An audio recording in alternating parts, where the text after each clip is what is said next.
সুন্দরবনে লাগা আগুন এখনও নিয়ন্ত্রণে আসেনি। শনিবার সুন্দরবনের পূর্বাংশে গভীর বনে আগুন লাগে। পরে তা ছড়িয়ে পড়ে বনের কয়েক কিলোমিটার এলাকা জুড়ে।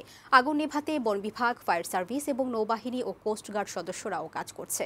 গহীন জঙ্গলে পানির উৎস না থাকায় আগুন নেভাতে বেগ পেতে হচ্ছে বলে জানায় ফায়ার সার্ভিস।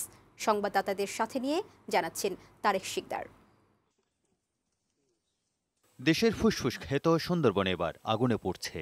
আগুন ছড়িয়ে পড়েছে এই বনের কয়েক কিলোমিটার এলাকায়। হুমকিতে পড়েছে বন্যপ্রাণী ও জীববৈচিত্র্য।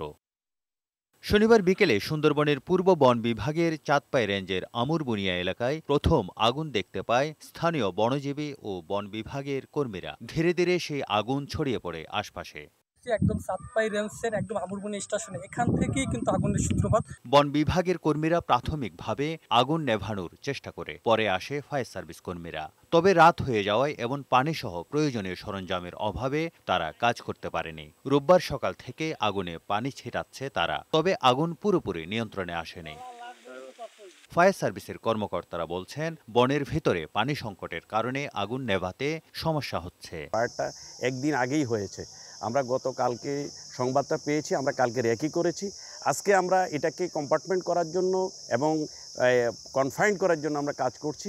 আশা করি আমরা নিয়ন্ত্রণে আনতে সক্ষম হব। আগুন নিয়ন্ত্রণে ফায়ার সার্ভিসের সাথে যোগ দিয়েছে বিমান বাহিনী, কোস্টগার্ড, বন বিভাগ ও স্থানীয় প্রশাসন। তবে আগুনে গাছপালা ও বন্যপ্রাণীর কী পরিমাণ ক্ষয়ক্ষতি হয়েছে তা এখনও কেউ বলতে পারেনি।